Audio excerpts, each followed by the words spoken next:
On today's show, we are interviewing John Shea. John Shea is the man who teamed up with the legendary Major League Baseball Hall of Famer Willie Mays to write the new book, 24 Life Stories and Lessons from the Say Hey Kid, Willie Mays. He was a 5-point player. He could hit with power, he could hit for average, he had a great arm, he was an outstanding fielder and had great running speed. To watch him take off like a big-ass bird from first base on a steal or something, he got great jumps. There was a lot of Cobb in him on the base pass, and I always thought that Willie defined for my generation the way the game should be played in terms of aggressiveness and toughness and a little nastiness. Drysdale said you got to knock him down, then you throw him sliders. I think the first time I tried that, I got 2 strikes on him and I buzzed him. He ended up hitting a double. Then the next pitch was a wild pitch.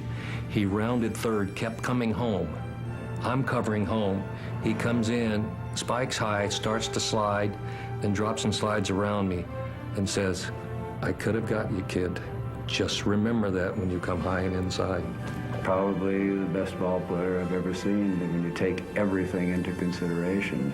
It seemed like Willie never made a mistake. The ball sounded a little different than it did off any other bat. I never hit a ball in St. Louis when I was managing the Giants. And I hit the light tower behind the scoreboard. And he came down to me and he said, "Skipper, I hit that ball so hard it scared me." There was one at bat, Mays hit a home run off of me and it hit the scoreboard. You know, I think he hit it with one hand, I'm not sure.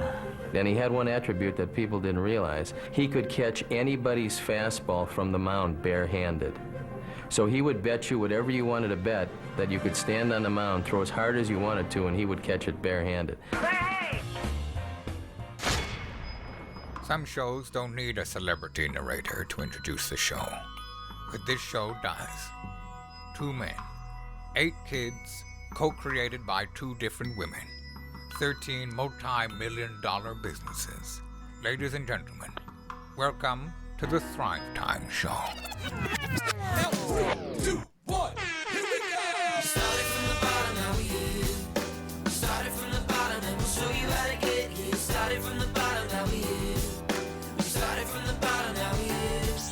Started from the bottom, now we here. Yes, yes, yes, and yes, Dr. Z. It is always ecstasy when you are next to me. How are you, sir? Amen to that be. You know, when I was a kid growing up, my dad loved baseball. He talked about baseball. My dad pitched in the Little League World Series. Playing baseball? He did.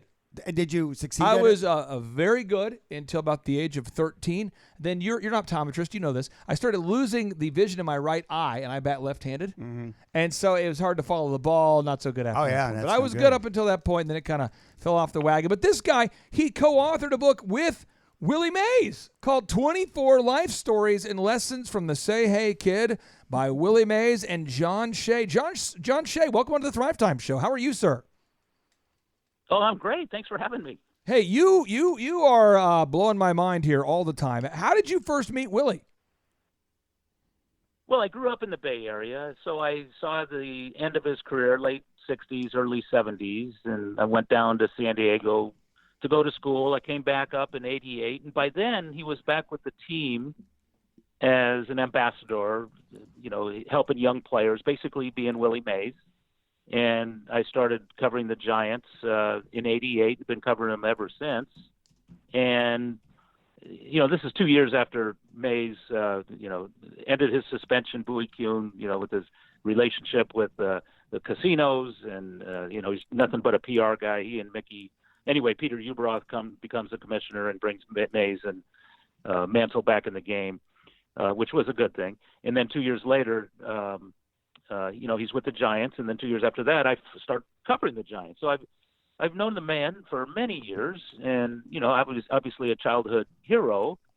And it's sometimes hard to gain Willie's trust, but over the years I did for whatever reason. I imagine maybe he appreciated some of the stories I wrote about him, but that led to about 15 years ago we started talking about the book, and he suggested I'd like to see this book in classrooms, and we kind of went from there with the inspirational spin and life lessons and life stories. Where were you when you first met Willie Mays? Well, I was 1988, probably spring training in Scottsdale, Arizona, and he was holding court, and I did nothing but watch and listen, of course. I'll just stay back here and you go ahead and talk, and I'll value every moment of it. Did he make you nervous? And then he engages you, though. I mean, he loves talking to ball players. He loves talking to writers. He loves, as if he's still 26 and playing ball. And that's the beauty of it. Now, John, you were a writer for the San Francisco Chronicle, right? Yes. And that's kind of how you got your access to him. So, did you ever write Did you ever write anything in the newspaper that he called you out on, that he didn't like, that he fussed at you about? Well, maybe there's only one time, maybe, and that was just so minor. I wrote a story, and I don't even know what it is, but I listed his height and weight from his playing days. And next time I see him, he said, "Hey, John, good story, but you made a mistake." I said, "Well, what do you mean?" He says, "I wasn't 5'10", I was 5'11". He slighted the man. Oh, boo. Nowadays, if you're 5'10", 5'11", the scouts and the agents will say, "Hey, you're 6 feet." The coach, "You're 6 feet." Oh, yeah. But it was so cute. He said, I'm not 5'10", Baseball Reference has 5'10". All my baseball cards, 5'10". I figured 5'10", 180. That's what as a kid, you said, "Man, I want to be 5'10", 180 like Mays." Sure. And then you find out, no, I'm 5'11". I said, okay. So every story since then in this book, he's 5'11". Now, Willie Mays played 22 incredible years. He had unbelievable ability to hit the ball, but he also had game-changing defensive moves. I mean, he was very good defensively. Can you explain for the listeners out there how good Willie Mays was? Because, we always tend to think that our current athletes are the best. But how good, could you describe how good Willie Mays really was? Well, people say Babe Ruth was the greatest, but he wasn't a five-tool player. Mays could hit. He could hit for power. He could run the bases. He could throw, and he could field. Now, Babe Ruth, could he run? So, maybe a little bit early in his career. I mean, was he a good outfielder? He's all right. Could he throw? I mean, obviously he was a pitcher, so he could throw, but could he throw on the move? Could he make that throw like Mays did in the Polo Grounds at Game 1 in the '54 series when he just caught and threw to second in one fluid motion and kept the game intact so the Giants could win in extra innings? Yeah, maybe not. But, Ruth was a player who hit more home runs than other teams. He was a very good pitcher early but I would say to that, I said, well, listen, he played against all white guys. By the time Mays came around, he had stiffer competition with other African Americans, Latin players, and Ruth never had to face that stuff. So you could say, well, Ruth had inferior competition. But it's so hard to compare the eras. But Mays did everything well. I mean, I don't know if you or me or anybody could say one tool was better than the other. Was he a better runner than hitter? Was he a better hitter than defender? Was he a better slugger than thrower? I mean, he did everything so well that it's hard to rank which tools are better. Now, I asked him, I said, what tool are you most proud of? And this is a man who had 660 home runs, 3,000 hits, lifetime average of 300. And he said, my defense. So all those splendid stats and accomplishments on the offensive side, he said, I was more proud of my defense because that's where it all began for me. Z, you've been telling me for years, you've always said, Clay, you're my favorite tool. Is that what you meant? It's sort of, kind of. Pretty close. It's pretty close? It's pretty close. I wasn't sure that's the same meaning there. I don't know. I may have been Toule. I don't know. Okay. Now, John, sorry about that. I just wanted to sort that out with Z. It's like kind of a passive-aggressive feud we've had for about 20 years going here. I'm trying to work through that.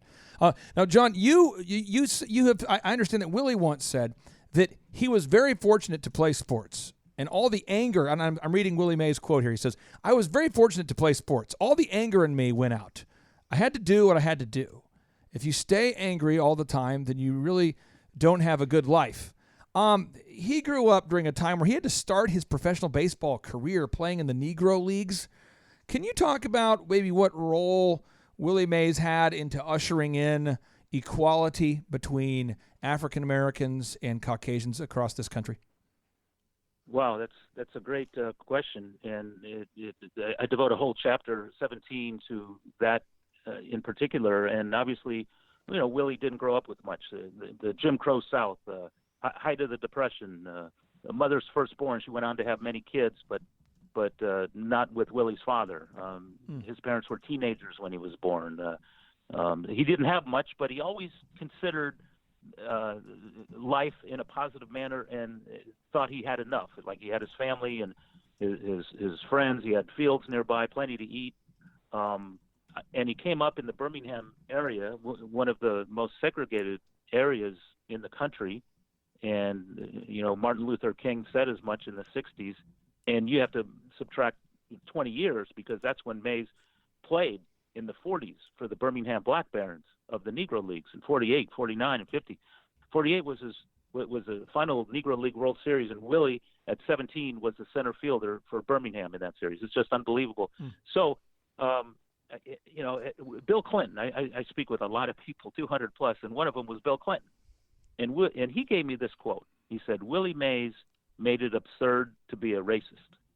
And that was really touching. I mean, this is a guy who conducted himself to the highest degree. Maybe he wasn't like Mickey Mantle, who was out every night carousing and womanizing and drinking, had a shorter career, and Mays was all about durability.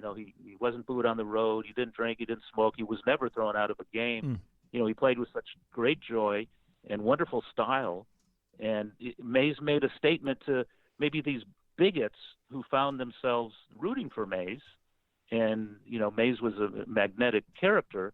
And now maybe these bigots are looking in the mirror and saying, why have I been such an idiot? I mean, how can I root for Mays and be a racist? So the stuff I'm hearing about what Mays did for so many young African Americans in the 50s and 60s, and his role in the civil rights era, in the civil rights movement, which was really never discussed until now, was pretty powerful. John, what was the craziest story he told you? Is there one that kind of sticks out, one that kind of goes, wow, Shunda, what? Well, he tried to explain to me, and I believed him, how the basket catch was a better way to catch the ball. I mean, you and me and every little leaguer across the land, putting your arms above your head, use both hands. If you're right-handed, use your bare hand to support your glove hand and see it all the way down to the glove. Yeah. And he said, nah, I'm not doing that. I'm going to hold my glove down near my waist with palms up, and the ball is going to come to me. I might not see it for the final, split second. What? But this is a better way. And I said, no, it's not, Willie. Nobody's ever taught that way. It's not a better way. Some kid will get hit in the head. He says, I'm not talking about another kid. I'm talking about me. I said, well, why is that a better way? So he breaks it down and explains that, listen, if you catch the ball up here with two hands, you're going to take time to get the ball down to your right side to pivot and throw and crow hop and make the delivery to the infield.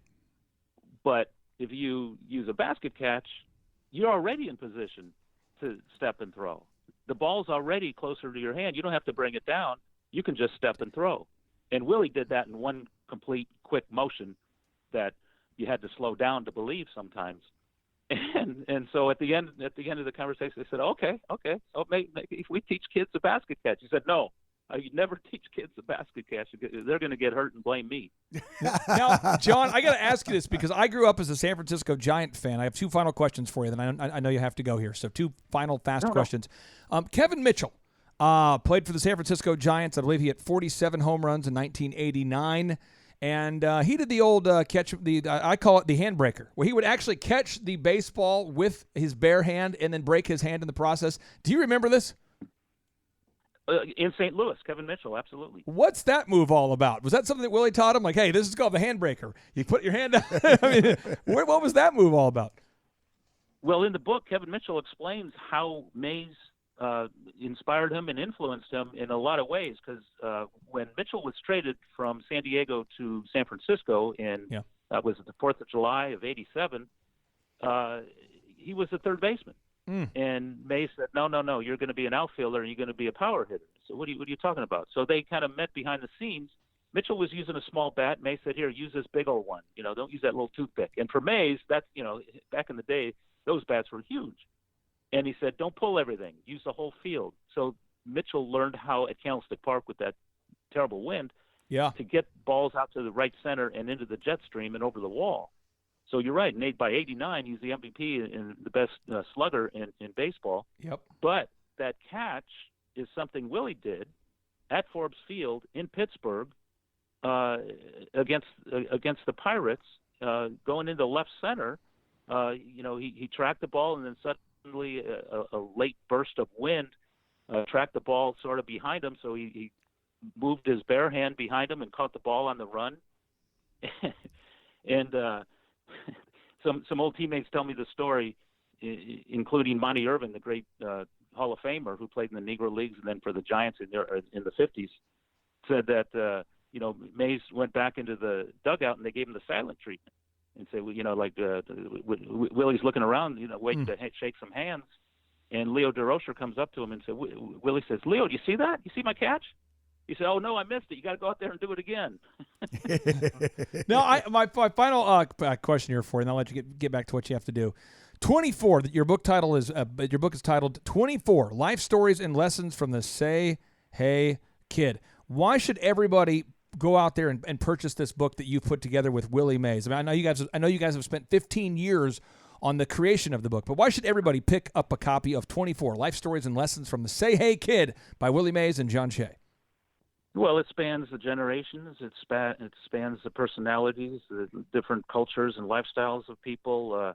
Willie wanted to make sure it's for kids and young adults, but also realize that old-timers and anyone in between would appreciate the stories and especially the inspirational lessons that he provides with every chapter. 24 chapters. Each starts with a Willie Mays lesson.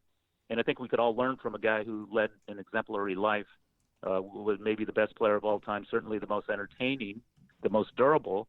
And when you look at his life and his career and everything he's, at age 89, you could look back and said, this is a life I could learn from. So from that, I think that speaks for itself, that maybe people will get inspired by it, impact someone's life. And that's what he's trying to do. That's, leaving the legacy of, hey, be a good guy. And here's why. John, I appreciate your time so much, man. I cannot wait to check out your book, 24 Life Stories and Lessons from the Say Hey Kid by Willie Mays and John Shea. Thank you so much for being on today's show, sir. Oh, my pleasure. I enjoyed it. This was fun. Thank you. Yeah. You bet. Well done. 3, 2, 1, boom! You are now entering the dojo of Mojo and the Thrive Time Show. Thrive Time Show on the microphone. What is this? Top of the iTunes charts in the category of business. Drilling down on business topics like we are a dentist. Providing you with mentorship like you are an apprentice. And we go so fast that you might get motion sickness. Grab a pen and pad to the lab. Let's get in this. It's time to bear some fruit like some Florida oranges. 3, 2, 1. Here come the business ninjas. Yes, yes, yes, and yes, Thrive Nation. It is yet another special occasion. And it is special again because on today's show we rendezvous with mighty fine Matt Klein in Colorado. How are you, sir? I am doing great. How are you guys? Brother, I am 8. I'd say 8%, maybe 8% or 80% more happy to have you on. My day's improved by either 8% or 80%. I'm not sure. I know my day has gotten better. I think both. Well, I had Andrew work on these models for me. Andrew, these models, yeah. They're projections of the future, Matt. And they're huge. He's been off by about 25 times recently. They're huge. And so I'm feeling either 8 or 80% or even 4% better that you're on the phone now. He's working on the models. I've been working really hard on these things. I'm sure many of you saw the recent report out of the UK about them adjusting completely their needs. This is really quite important. If you remember, that was the report that said there would be 500,000 deaths in the UK and 2.2 million deaths in the United States. They've adjusted that number in the UK to 20,000. So 500,000 to 20,000. We're looking into this in great detail to understand that adjustment. Yes. It is. It's a bit nipply out. I mean nippy out. What did I say, nipple? I already have this model created. You're an exact 50% every time I talk to you. Oh. 50% better. Woo, okay. Now what we're talking about on today. Asked me to create. What did I say, nipple? Well, I appreciate that. Thanks, now, Matt. On today's show, what we're talking about is systemic sales. Systemic sales moves. And sales is really just solving a problem for your ideal and likely buyer. So let's get into OxyFresh. You're the franchise brand developer. Yep. You also own an OxyFresh. So let's say that the customer finds OxyFresh on Google today because they're doing a search for carpet cleaning quotes. So I will start right now. I'm a potential customer right now. I'm doing a search for carpet cleaning quotes. I am searching. I see it. And you can fact check me. Andrew, it looks as though OxyFresh comes up number 1 in the world with Yeah, they are. 179,000 reviews. It's more than 7. Okay, so step 1, Andrew, step 1 on today's show notes. Yep. So step 1, you have to market. You have to get in front of your ideal and likely buyers. All right? So, and Matt, does this happen? I mean, do people actually find OxyFresh online? Yes, yes. All the time. They find us online. They find us through marketing. They find us through word of mouth. But that online piece is very important because once you're there, you're always there as long as you keep doing it and you keep saying just, I mean, you guys are right there in Oklahoma. You just did a search. You found OxyFresh, right? Very simple. Okay, and then step number 2, you got to answer the phone in a scalable way, and in a scalable and scripted way. Matt, when the phone rings at OxyFresh, are you answering the phone or the franchisees answering the phone? Who is answering the phone from your ideal and likely buyers when they reach out to you? It would be one of many of our franchise scheduling center reps. So even if you had 5 people calling you at the exact same time, all 5 of your customers will be able to talk to a live person and go through that very professional process of getting that job booked and getting all the information they need to book that job from that person. Our scheduling center is the first line of defense for us. So our franchisees don't have to do that. They can concentrate on running their business. Well, you have professional people answering the phones for you.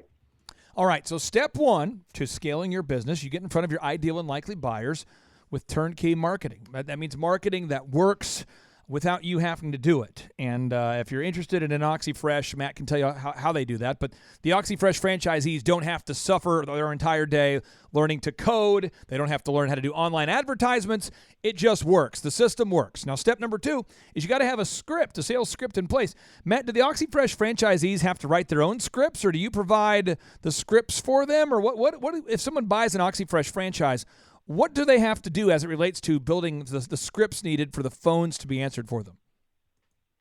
So they don't have to build anything. We already have it all built. We manage it. We report it. We even report back on answering times, closing percentages, time on the phone. So actually our scheduling reps get bonused by how efficient they are on the phone. So we'll show you how it operates. We'll show you exactly our call scripts and how we actually answer the phones, and how they can actually have accurate quotes for the individual franchisees' pricing structures, even how they can put that job in the schedule for the specific zones that person via zip code is located in. So we have it completely structured for that person, that franchisee. So when they come in, the very first thing, they never have to worry about. They'll have a variety of different ways of booking jobs, but they'll have a bunch of individuals that are trained, speaking the language of OxyFresh, knowing exactly how to utilize the software, booking jobs for you as a franchisee. So you don't have to create anything. So step 1, I mean, you get in front of your ideal and likely buyers with turnkey marketing. And if you're listening today and you have a company and you struggle to do this, we can help you with it. But step 2, you got to answer the phone. You have to answer the phone in a scalable and scripted way, because if you're the only one who knows how to answer your phone, then you're going to spend all of your time always answering your phone. Now, step 3, you have to establish those key performance indicators for your sales and call center team. Matt, if you did not have key performance indicators in place, what would happen to a call center if there wasn't set expectations and standards? It would be very difficult to understand day to day how many people you needed, because you don't have any guidelines. If you can't manage people by guidelines, you don't know how many jobs you're losing because people aren't operating efficiently. You also won't even know how to train. If you don't know where your good employees are and where your bad employees are, and how you get your bad employees up to a good level, and how you get your good employees to an excellent level, if you don't have any metrics there to be able to understand what is happening and how to manage them, it's a free-for-all, right? You have some people doing a pretty good job, but you don't know. You have some people slacking off. But at the end of the day, what is happening in an inefficient scheduling center is calls aren't being answered and jobs aren't being scheduled.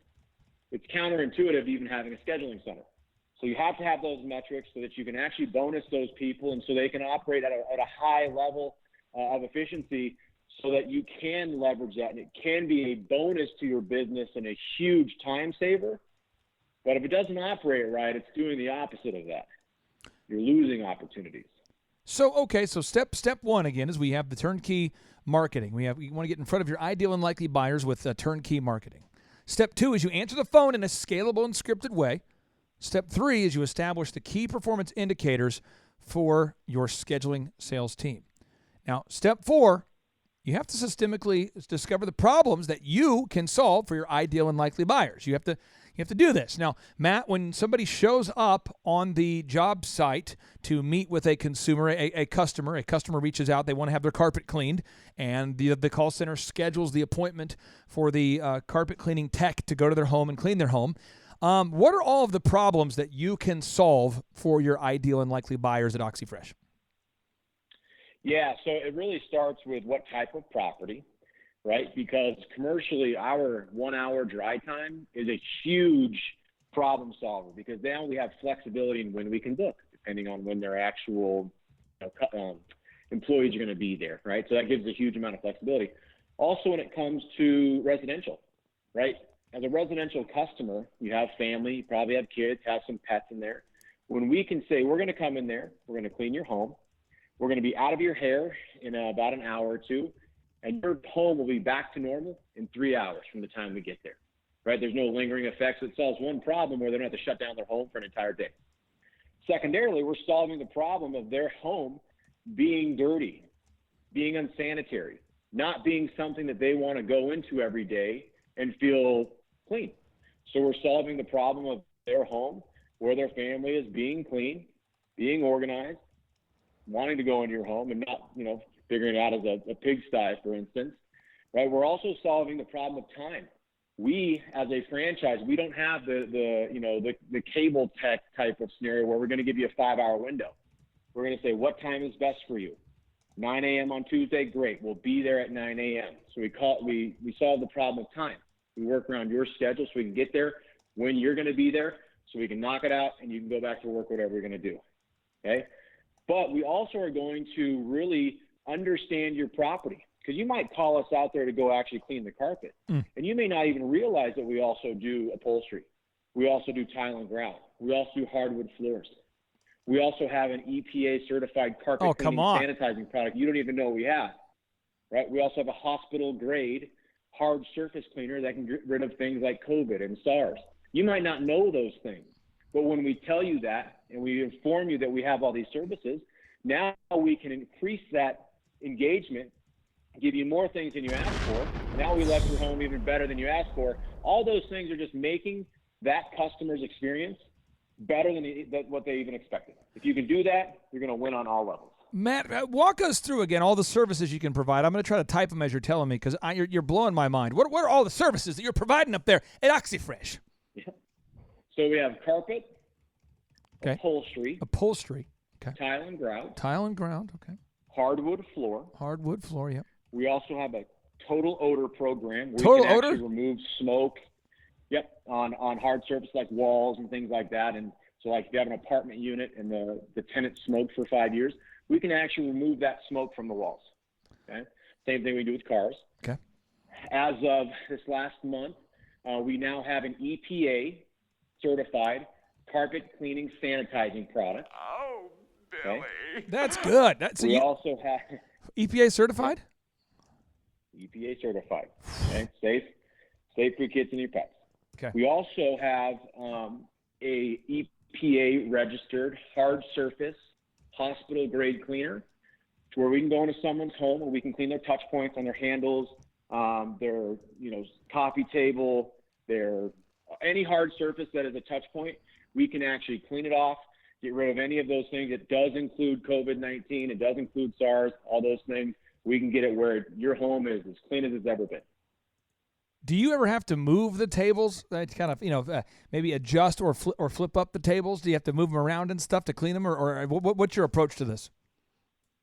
No, tables are pretty easy. A lot of people ask us, hey, do you guys move sofas? One of the biggest benefits to our franchise is that we have a one-to-one relationship, one employee per vehicle per customer. We don't have to have multiple people in your home ever, okay? But because of that, we're not going to move huge pieces of furniture. We can move something light like an ottoman or a side table. Yep. But part of our program is we're not going to move huge pieces of furniture. We're there to clean. We're not there to move your home. Okay. Andrew, I was telling you the other day, I said, yeah. Matt Klein comes over to clean your carpets. If he gets one of the great techs to come over and clean the carpets, if he has to flip up the tables, he's going to have to slap them back down because they don't move that furniture. That's You do not. Not furniture No, movers. because Andrew was going to try to call you. I was. And he was going to say It was my sectional that I was going to have he you was going to move. say, hey, could you guys come over and clean my sectional? And you're like, sure, I can. And then he would just have you move his house and redecorate it while you were there. But they've thought of that, Andrew. Okay. Don't play the game. And just not even clean, just move his furniture around. And Just adjust it. Whenever my wife wants, I'll call you, and you'll move furniture around. Real quick, Andrew, have you ever played the game with your wife where she says, move the couch here, and you do, and then she says, can you move it over here? Have you played that game? Thankfully, not yet for two reasons. One, we haven't had the couch for too long, and two, there's only like one way it will fit. So, I mean, it's Matt, have you played this game before with a significant other? No. No? I pretty much just stays right there. You haven't played the furniture movement game? Nope. You guys are missing out. I It's a think fun I'm more game. of the problem. If you asked her, she'd probably say yes. It's a fun game. Then she just watched me move stuff around. You've glued your couch to the No, floor. I felt bad for the movers. We have these great movers from Mathis Brothers. They come over to move the furniture. They're probably thinking they're doing like OxyFresh here. They are there to drop off the furniture. Deliver it, yeah. They're not planning on moving it all around. Yep. And so my wife says, could you put it over here? And they go over here. So she puts it over. They put it over here. And then she says, could you move it over there? I said, we'll move it over there. And she's like, I kind of like it back over there. Could you move it around back? Could you move it to the side? Could you, she's moving it around. It's a thing. And then at a certain point, it becomes almost like a cardio thing where she's trying. These guys are getting a great workout. Who's doing the cardio? They had a great attitude. They were very happy about it, I'm sure. So let's talk about these services again. So OxyFresh, I mean, Matt, in your mind, picture percentages for a second, okay? Because I want to know what percentage of your deals are coming in from tile versus hardwood versus carpet versus. Yep. Talk to me about this. What percentage of people are calling you just to clean carpet? Yeah. And it does vary, obviously, from franchisee to franchisee, depending on their marketing structure. Yeah. But everyone in the country does carpet and upholstery. That is required as the franchisee. Your options are to include tile and grout and hardwood floor and our total odor program. That is your choice. Okay.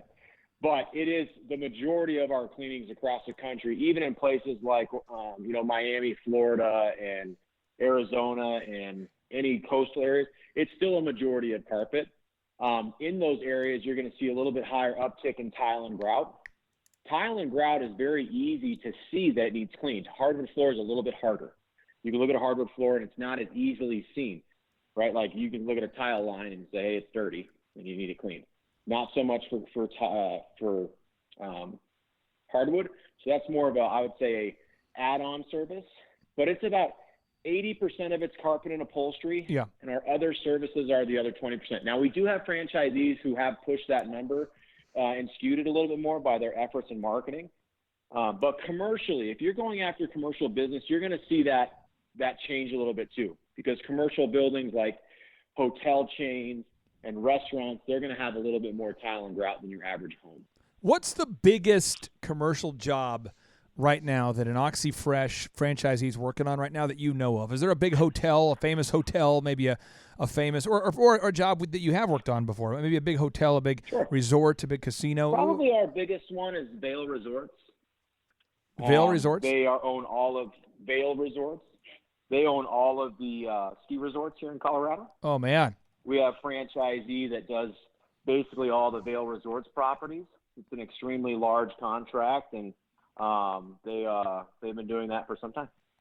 Beautiful. Beautiful. Okay, so step one, get in front of your ideal and likely buyers. Step two, answer the phone in a scalable way. Step three, establish the key performance indicators for your scheduling sales team. Step four, batting cleanup. Systemically discover the problems that you can solve for your ideal and likely buyers. Matt, a lot of times, I'm sure not OxyFresh people, but other people, they don't want to mention all the things that they can do because they don't want to pressure the customer. But then as soon as they leave the job, the customer's going, hey, honey, do you know of anybody who can clean the hardwood? And then they go, I think the carpet guy can. I think I see his brochure here. Why is it imperative that the technicians and the franchisees and all of our listeners always share with their potential ideal and likely buyers all of the services that they provide? Yeah. Well, I mean, think about what you're trying to accomplish. You're trying to be the biggest company and provide the most opportunity for employees and make the most amount of money you can. I assume that's why you're getting into business. Now, if you're not, that's okay, but most people want to be as big as they can to make as much money as they can to provide as many opportunities. So if you have all those services and you've invested in those pieces of equipment and you've invested in training your employees to do that, and you don't tell your customers that you do that service, it seems a little bit backwards, right? So you invested everything that you needed to actually do the service, but you don't let your customers know that you do it.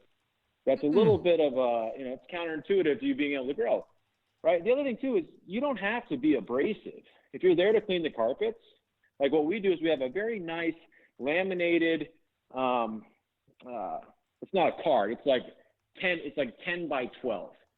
Very big, it's got good pictures, and it just shows all of our services and the prices for those services. And while we actually clean, we just say, I don't know if you guys have known this, but we've been doing this for a long time. I know you guys have a lot of different services here at your home.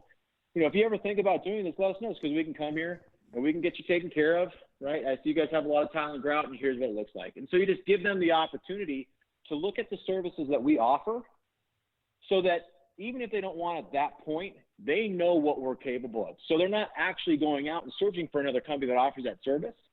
They know we do it. So the next time they order it, they're calling us. It doesn't have to be a negative thing. It'd be very positive. It's not forceful. It's just information. I think a lot of people feel like that when you're doing sales and you are prompting the conversation, it has to be high pressure. But you're saying it's not high pressure. The approach you use at OxyFresh is not high pressure. It shouldn't be. Okay. Right? Because you've already broken down the walls. They already trust you at some level to go into their home and provide a service. They've already picked, by the way. They've already agreed on the price, and they're going to pick the company they feel comfortable with. Right? You're not saying you have to get your tile and grout cleaned, or I'm not leaving your home. Right? You're just saying, hey, if you ever need your tile and grout cleaned, if you already use someone, or if you haven't thought about it, you want me to give you a quote on that, just let me know. Here's all of our services that we offer. I'm going to get started on your house. If you have any questions on any of these, just let me know. Be more than happy to answer or walk you through it. Okay. So, Andrew, I'm going to make sure I'm getting this here. So Matt, I'm going to pretend for a second like I'm trying to sell some carpet stuff, okay? Let's role play. Okay. I'm in your house. Tell me if I'm doing this right. Here we go. Matt, you answer the door. Pretend you're answering the door, Matt. Go ahead. Answer the door. Here we go. Go for it. Well, hello. Hey, I'm with OxyFresh. I got my OxyFresh polo on. How are you, sir? Are you Matt? I am Matt. Well, Matt, I am here to clean. Pleasure to meet you, man. Can I come on in here? Yeah, let me show you what we're trying to get done here. What a beautiful couch you have. Perfect placement there. Beautiful couch. Show me all the areas you want to clean today here. I'm looking at the notes here. Just kind of give me a quick tour here so I know what I'm looking for. Okay, I'm going to walk you through and show you the couch. I'm going to show you the carpet. So we walk me through all the rooms. Here's a stain from my dog who likes to pee on the same part of the carpet every single day. Nice. Okay, so now we've seen the house, and now here it goes. Here's the kind of pressure I'm going to put forward. Well, Matt, while I'm here, do you also need me to take care of any of your upholstery or just the carpet? What are you thinking? Just the carpet today, but I do have a rug that I need cleaned that I did not include on the the services when I called. Okay, and do you need any tile cleaned while we're here? We do tile and grout. I didn't know you guys did tile and grout. Yeah, we do. What about hardwoods? Do you want me to clean some hardwoods? I also didn't know you did hardwoods. Okay. And by the way, we're EPA certified. We have an EPA certified carpet cleaning product that really does a good job of killing any bacteria that might be floating around. Would you like us to go ahead and add on the hardwood cleaning and then the tile and grout and the upholstery, or what do you feel comfortable with today? I think today I just like the rug to be cleaned, but I certainly would like to get a quote. Yeah, sure. On both the tile and grout and hardwood. I'll tell you this. Any other services that you might offer that I don't know about? Yeah, let me go out to my mobile office, a.k.a. my OxyFresh auto-wrapped van. I'm going to go out there for just a second, and I'll add up all the prices, and I'll come back, and that way you can tell me if you want to move forward or not. That would be excellent. Okay, I'll be right back. So I come back, get in the vehicle. I'm in the vehicle, doing my math, coming back. Okay. Well, Matt, it looks like your total to do the boom boom and the bang bang and the wada wada boom boom would be $422. Or if you did the boom boom and the bang bang, it'd be $350. Which one do you want to go with, the $420 or the $350? I'll do the $350. Okay. So Not cheap. Matt, does that seem pretty? Does that seem pretty realistic? Did I do a good job or an okay job of demonstrating the amount of pressure you must put on customers to get them to submit. It does. It's actually very accurate because, it's all about just breaking down the walls and then really becoming, an information giver, right? Not somebody that's forcefully doing anything. All you're trying to do is, build that relationship with that employee so they trust you. Yep. So that they do feel comfortable adding something, or they do feel comfortable asking you questions, or, making someone smile can make a pretty big impact on their day, right? Without talking to somebody, it's really hard to do that. Now, the final steps I want to cover today is after you get the step 4 going on, you got the systemic sales upserving process, the checklist of the products and services that you offer. Step 5, you got to have accountability. You got to hold your people accountable to doing what they're supposed to do. Once you have the system, you got to follow up, and don't stop following up. Every single day, follow up with your technicians, follow up with your team, follow up with your salespeople. Make sure they're following the system. Step 6, you got to measure what you treasure. You got to know, are they doing the system? Are they not doing the system? What percentage of the time are they doing the system? Matt, if people don't track, if they don't know the facts, why is it just absolutely crucially important that you have that accountability by following up and tracking the numbers? Yeah, just what you said. This one's a no-brainer. You cannot manage what you cannot track, right? That goes for your employees, it goes for your marketing, it goes for you as a manager of your business, right? Just think about your employees. If you have no idea what they're doing, where your vehicles are at any time, how much gas they're putting in, right? If you don't know your marketing, you're spending $1,000 a month on a marketing program, and you never look to see how many jobs you got from that.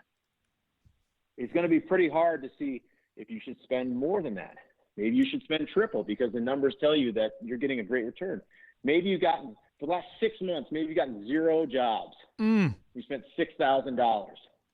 I think it would probably be justifiable to maybe at least pause that for a little bit and figure out why that's happened, right? So without the numbers, you're not going to be able to manage anything appropriately.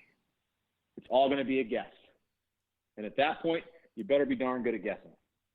Now, step number 7. By the way, when Matt was talking about being good at guessing, he was not attacking Neil Ferguson for being off on his models by 25 times. Matt does not get into politics. This is just me extrapolating that I thought he might have meant that, but I know better, and I know that Matt was not at all referring to Neil Ferguson when he said you better be good at guessing. Before you before you make a model and tell the whole world they should shut down their economy and their businesses, you'd better be pretty accurate. Right? And that goes for carpet cleaning too. That's just a life tip. Now, step number 7, never stop recruiting. Never stop recruiting, because you might have a member of your team, just hypothetically for this situation, and Matt, you're not saying this, I'm saying this. You might have a carpet technician, a wee little man by the name of Fauci. Last name Fauci. He's a doctor / technician, and you're like, Fauci, you can't, you're off. Your models are off. Your predictions are off. Fauci. You got to fire sometimes you got to fire people. Not all the time do you have an employee by the name of Fauci you need to fire, but in this weird situation, Matt, have you ever had to have an employee you had to replace them? Maybe they were a good employee, but now they're not, or you had somebody who have you ever had to replace somebody? Yeah, and it happens literally all the time. If you're busy enough as a company, it's gonna happen, right? Yep. Your ability to manage your people will lower that, but it's just business. The time you think things are the best, that's when someone's gonna do something you don't know, right? And like you're saying, if you continually recruit, the pain of losing that person is minimal. If you never recruit and you have to start from ground zero every single time, then it becomes pretty painful. Replacing that person, in 2-3 weeks now is 2 months, right? So it's missed opportunity, it's pain, it's anguish, right? If you always have someone in the pipeline and you're always recruiting individuals, there's going to be people that are waiting in the wings to work for you, especially if you provide an environment of success, right? If you do that, everything's better. If you don't, then again, it's prolonged, it's painful, right? You're always scrambling and trying to catch up, whereas the other way, you actually have a solution to the problem proactively. It's just a plug and play. Now, folks, if you're out there today and you want a plug-and-play business system, maybe you don't want to start from scratch. Maybe you recently lost your job and you're thinking about starting a business. Maybe you have a business and you want to open up another income stream. Maybe you are just looking to get into the franchise game for the first, second, or third time. Look for the turnkey system today by going to thrivetimeshow.com/oxyfresh. That's thrivetimeshow.com/oxyfresh. And there you will find all of the information you need to decide if you want to schedule an assessment or an appointment, an initial conversation with Matt Klein and the team up there at OxyFresh. Matt Klein, thank you so much for joining us today, man. And I want to tell you, you are sounding like you are smelling terrific. I think I do smell pretty good today. What is it? I mean, it's not the shampoo. What is it? What are you doing today? What's the move? I did get some new body wash, and it is fresh. Do you have? Does it have a fancy name like Timberwood, or Springs of the Wolf Autumn Mist? Do you have what kind of name are you going with? Are you sticking on the Old Spice line? Bright flowers. Bright flowers. Flowers.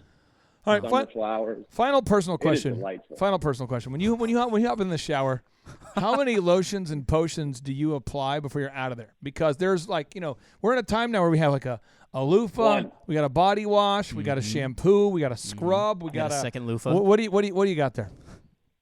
Just the body wash, man. That's it. Really? That's it.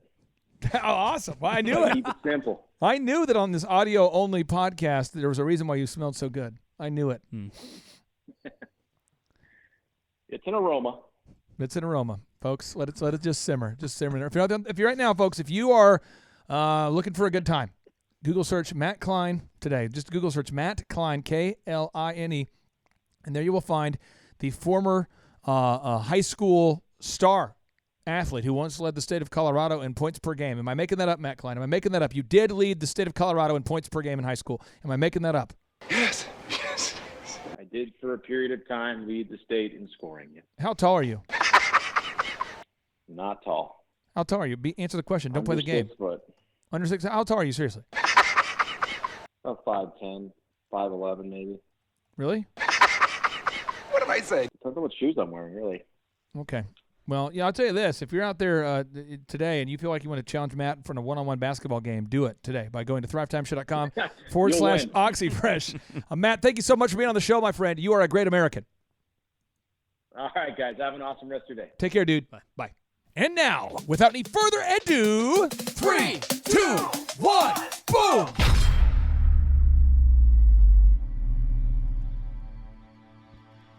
There have always been people who don't believe.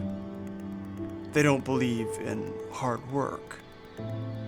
They don't believe in responsibility.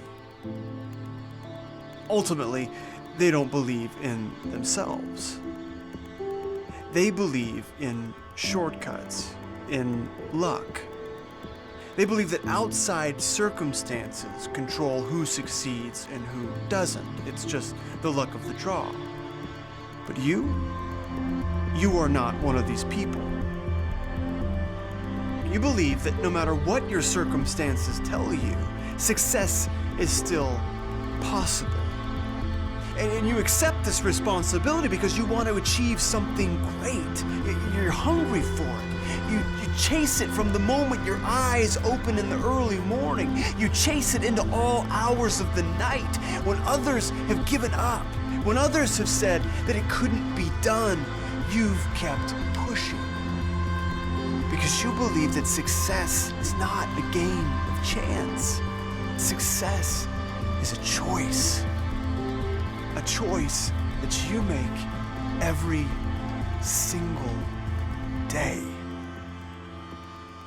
That's what you believe. Discover the world's most affordable and effective business school today at thrivetimeshow.com.